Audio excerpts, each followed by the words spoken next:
नमस्कार, मी पंजाब डक. मी आहे माझ्या शेतामध्ये आणि हे गहू काढलेलं आहे. कारण की राज्यामध्ये मी म्हटलं होतं ना, 17, 18, 19, 20, 21च्या दरम्यान पाऊस सुरू होणार आहे. म्हणून ही माझा गहू काढला, कालच काढला आणि लगेच वाळू घातला. आणि राज्यातल्या सर्व शेतकऱ्याला सांगू इच्छितो की ज्यांचा गहू कोणाचा काढायचा असेल, हरभरा राहिला असेल, तर तुम्ही काय करा, आज 16 आणि उद्या 17, आणखीन 2 दिवस आहेत. ह्या 2 दिवसामध्ये काढून घ्या. कारण की राज्यामध्ये 18, 19, 20 आणि 21च्या 4 दिवसामध्ये चांगला पाऊस पडणार आहे. काही ठिकाणी वारं सुटणार आहे, काही ठिकाणी गारपीट देखील होणार आहे.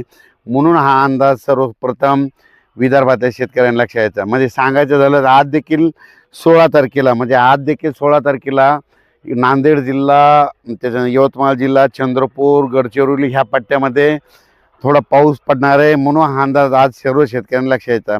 आज देखील महाराष्ट्रामध्ये बऱ्याच ठिकाणी रात्रीच्याला चांगलं आभाळ येऊन काही ठिकाणी थोडी थोडी सुरुवात झालेली दिसणार आहे. म्हणून हा अंदाज लक्षात यायचा. उद्या 17 तारखेला आणखीन बराच पावसामध्ये वाढ होणार आहे. पण 18, 19, 20, 21च्या दरम्यान राज्यात चांगला काही काही भाग बदलत वेगवेगळ्या भागात पावसाळ्यासारखा पाऊस पडणार आहे. म्हणून हा अंदाज लक्षात यायचा. ज्यांचा गहू काढणीस आलेला असेल तर तुम्ही गहू काढून घेऊ शकता, हरभरा काढून घेऊ शकता, मका उघड्या असली तर ती झाकून ठेवू शकता. वीट उत्पादकांना सांगू इच्छितो की तुम्ही काय करा, उद्यापासून तुमच्या विटा झाकून ठेवा. कारण की चांगला पावसाळ्यासारखा पाऊस पडणार आहे. म्हणून हा अंदाज लक्षात यायचा. हे पाऊस तुम्हाला एक सांगू इच्छितो, सुरुवात पूर्व विदर्भ, पश्चिम विदर्भ, त्याच्यानंतर मराठवाडा, नंतर काय होणार आहे 18, 19, 20, 21च्या दरम्यान मग पश्चिम महाराष्ट्र, उत्तर महाराष्ट्राकडे जाणार आहे. म्हणून हा अंदाज लक्षात यायचा. म्हणजे सांगायचं झालं तर हे पाऊस सांगायचं झालं तर महाराष्ट्रामध्ये दररोज एक दिवस प्रत्येक ठिकाणी येऊन जाईल. काही ठिकाणी जिथं पाऊस नाही पडला तिथं वारं तरी जोरात सुटणार आहे. ज्यांचा गहू जर हिरवा असेल तर त्याला तुम्ही काय करा, 1-2 दिवस पाणी देण्याचं टाळा. कारण की काय होईल, हिरवा गहू असेल तर तुम्ही पाणी दिल्याच्यानंतर वारं सुटल्याच्यानंतर ते पडू शकतं.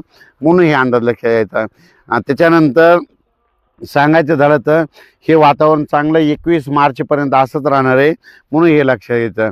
म्हणजे काल देखील तुम्ही बघा, नायगाव, बिलोली, नांदेड जिल्ह्यामध्ये, धर्माबाद, तेलंगणाकडं, आदिलाबादकडं बऱ्याच ठिकाणी पाऊस देखील झाला, गारपीट देखील झालं. मी म्हटलं तर थोडी थोडी सुरुवात होईल, पण खरा पाऊस चांगला मात्र 17, 18, 19, 20च्या दरम्यान येणार आहे. म्हणून हे अंदाज लक्षात येतं. सगळीकडेच एकदा येत नसतो, दररोज वेगवेगळा भाग धरतो. म्हणून हेच देखील सर्व शेतकऱ्यांनी लक्षात येतं. हे अवकाळी पाऊस आहे. अवकाळी पावसामध्ये विजेचं प्रमाण जास्त असतं, पुन्हा गारपीट देखील होऊ शकते. म्हणून हे देखील लक्षात येतं. मग नेमकी गारपीट कुठं होऊ शकते तर तुम्हाला एक माहिती असं सांगतो. एखादी जर नदी असली, त्या नदीच्या बाजूला तिकडून 1 किलोमीटर आणि इकडून 1 किलोमीटर त्या पट्ट्यामध्ये कधी बी गारपीट होऊ शकते. म्हणून हे एक लक्षात येतं. एखादा कॅनल असला तर कॅनलच्या बाजूला दोन्ही साईडनं 1-1 किलोमीटरच्या अंतरानं त्या पट्ट्यामध्ये गारपीट होऊ शकते. जिथं डोंगराळ जमीन आहे, हलकी जमीन आहे, तिथे गारपीट होऊ शकते. पण गारपीट सगळीकडे होत नसते. म्हणून हे देखील सगळ्या शेतकऱ्यांना लक्षात यायचं. तर तुम्हाला एक सांगू इच्छितो, आमचा परभणी जिल्हा आहे. परभणी जिल्ह्यामध्ये 848 गाव आहेत. तर परभणी जिल्ह्यात देखील गारपीट होईल. 2-4 ठिकाणीच होईल, सगळीकडे होणार नाहीत. मग ते कुठं होऊ शकते, ज्या ठिकाणी खरपणाची जमीन आहे, हलकी जमीन आहे.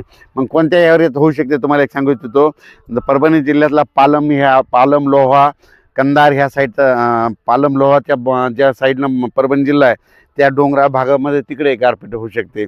इकडं जिंतूर तालुक्यामध्ये एक डोंगराळ भाग आहे, तिकडे एक होऊ शकते.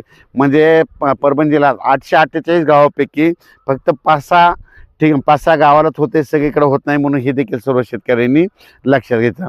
माझी शेतकऱ्याला विनंती आहे, या पावसामध्ये विजेचं प्रमाण जास्त असल्यामुळं काल देखील तुम्ही बघा, धर्माबादकडे काय झालं, विजा पडल्या आणि त्या ठिकाणी 5 ते 7 मेंढ्या मृत्युमुखी पडल्या.